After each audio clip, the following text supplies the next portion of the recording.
सभी भाई बहनों को जय मसीह की और नव वर्ष की ढेर सारी हार्दिक शुभकामनाएं। आज हम पहाड़ी उपदेश के बारे में थोड़ा सा मनन करेंगे। जब यीशु मसीह अध्याय 5 में, मत्ती अध्याय 5 में यह देखते हैं या कहते हैं या उन्होंने इस भीड़ को देखकर वह पर्वत पर चढ़ गया और जब वह बैठ गया तो उसके चेले उसके पास आए। तब वह अपना मुंह खोलकर उन्हें यह उपदेश देने लगा।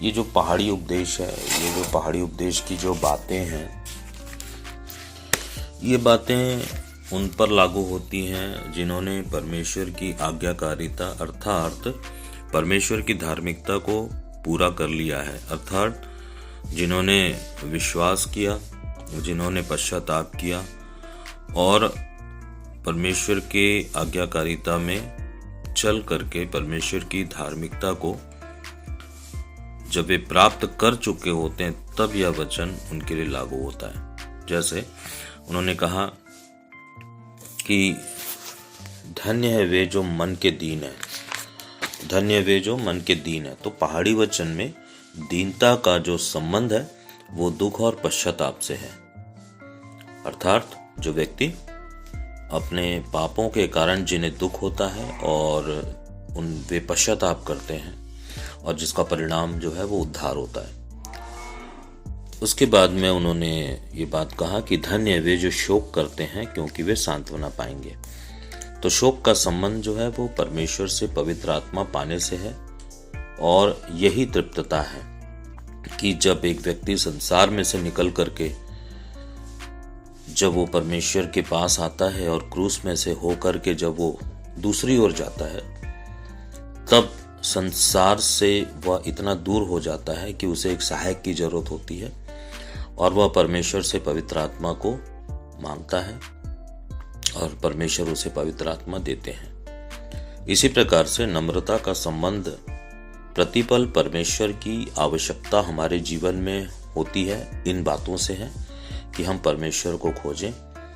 विपरीत या अनुकूल सभी समयों में परमेश्वर की आवश्यकता और उनका पक्ष पाने से अर्थात अनुग्रह पाने से है। नम्रता का संबंध जो है वो यह है कि हम घमंड से दूर रहें। इसी प्रकार से यीशु मसीह ने कहा कि धन्य वे जो धार्मिकता के भूखे प्यासे हैं। धार्मिकता के भूखे प्यासे होने का जो संबंध है वो यह है कि यीशु मसीह ने कहा कि तुम परमेश्वर से पूरे प्राण, पूरी शक्ति और पूरे मन से प्रेम करो और आज्ञाकारिता को अपने व्यक्तिगत आत्मिक जीवन में पूरा किया जाए और स्वयं को जांचना। इसी के साथ यीशु मसीह ने कहा कि धन्य वे जो दयावंत हैं, वे दूसरों की पीड़ा को अपनी पीड़ा समझते हैं, दूसरों के दुख से दुखी होने से संबंधित है। और धन्य वे जो मेल कराने वाले हैं, इनका संबंध शांति से है। और धन्य वे जिनके मन शुद्ध हैं, इसका अर्थ है पवित्रता से, क्योंकि परमेश्वर ने वचन यह कहता है कि जैसा परमेश्वर पवित्र है वैसा ही हमें भी पवित्र बनना है।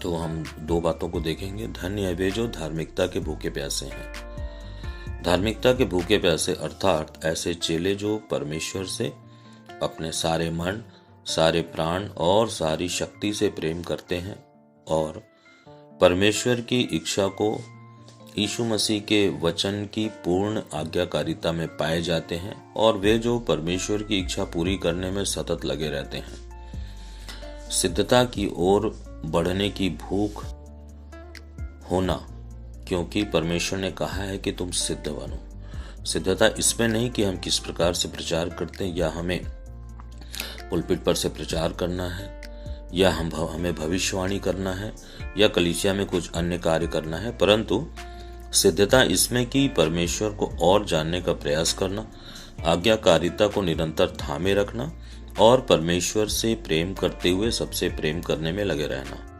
उनके दुख को स्वयं का दुख समझना। ऐसे लोग इस पृथ्वी पर के जीवन में मसीही पूर्णता को प्राप्त करेंगे। अंताकिया में चेले यूं ही नहीं मसीह कहलाए। दीवट का प्रकाश हमारे जीवन में से आ जाना अर्थात मसीह की ज्योति का दिखना और हृदय से जीवन के जल की नदियां का बहना। तृप्तता इस पृथ्वी पर ही पाना है। और जिन्होंने आज्ञाकारिता अर्थात धार्मिकता को अपने जीवन में प्रथम स्थान दिया है, वह परमेश्वर को प्रथम स्थान देता है और वह पृथ्वी पर का नमक होता है। उसमें ईश्वरीय स्वाद होता है, उसमें प्रकाश है, क्योंकि उसके काम भले हैं। जब हम प्रेम के साथ आज्ञाकारिता पूरी करते हैं, तब पिता और यीशु हमारे हृदय में वास करते हैं। यही पवित्र आत्मा रूपी तेल हमारे जीवन को मसीह में और मसीह की महिमा के लिए प्रकाशित करता है। यही वो प्रकाश है। दूसरी बातों को हम देखेंगे कि धन्य वे जो मेल कराने वाले हैं, अर्थात वे जो शांति स्थापित करते हैं, मेल मिलाप को स्थापित करते हैं। ऐसा व्यक्ति या चेला जो इस बात की खोज में रहते हैं कि लोगों का मेल मिलाप परमेश्वर पिता से और हर किसी से शांति से रहना, मेल मिलाप को ढूंढना। यदि हमें शिष्यता की शिक्षा में यह सिखाया गया है कि हमें अनावश्यक टकराव से बचना है, तो हमें शांत रहकर दूर हो जाना है ताकि हम लड़े झगड़े ना। और यह भी कि हमारा मेल मिलाप भी स्थिर रहे, क्योंकि नकारात्मक विचार और संसार की चिंताएं हमें परमेश्वर से दूर कर सकती हैं। शांति की बातें केवल मसीह में ही पूरी होती है, क्योंकि यीशु इस दुनिया में आए और समस्त मानव जाति के लिए क्रूस पर अपना खून बहाकर मनुष्य और परमेश्वर के बीच मेल मिलाप को स्थापित किया। पिता ने पुत्र के बलिदान के द्वारा शांति स्थापित किया। यह कुलुस्सियों 1 अध्याय उसका 19 और 20 वचन में है। तो हम केवल विश्वास के द्वारा परमेश्वर के निकट आ सकते हैं कि मेरे पाप को यीशु ने क्रूस पर लेकर मुझे पाप और मृत्यु की व्यवस्था और अवस्था से स्वतंत्र कर दिया है। तीसरी बात को हम देखेंगे कि धन्य है वे जो मन के दीन हैं, अर्थात हृदय की अवस्था में, या हृदय की वह अवस्था है जो दीनता की ओर ले जाती है, क्योंकि स्वर्ग का राज्य उन्हीं का है। यह सब जानते हैं कि हर मनुष्य के अंदर एक कठोर हृदय है और मन की कठोरता के कारण कई मनुष्य पश्चाताप नहीं करते और ना ही वे परमेश्वर के पास आते हैं और ना ही वे सुसमाचार के जो प्रचार है उसको स्वीकार करते हैं। यीशु ने कहा, मन फिराओ क्योंकि स्वर्ग का राज्य निकट है।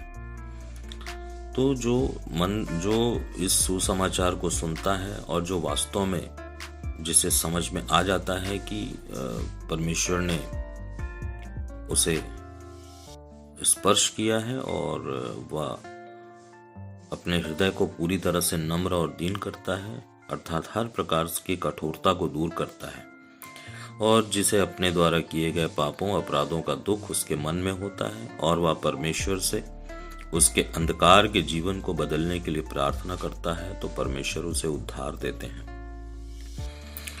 उस व्यक्ति का कन्फेशन या जो उसका एक्सेप्टेंस है वो स्वीकार करता है, पूरी ईमानदारी से उसका हृदय भरा होता है, क्योंकि वह बुद्धि से नहीं वरन पूर्ण हृदय से क्षमा प्रार्थी होता है। हर मनुष्य के जीवन में यह नितांत आवश्यक है कि वह हृदय की गहराई से परमेश्वर के पक्ष में रहने और क्षमा के लिए पश्चाताप करे। अतः जो मन के दीन हैं, जो हृदय से पश्चाताप करते हैं, वे परमेश्वर के उद्धार को पाएंगे। धन्यवाद।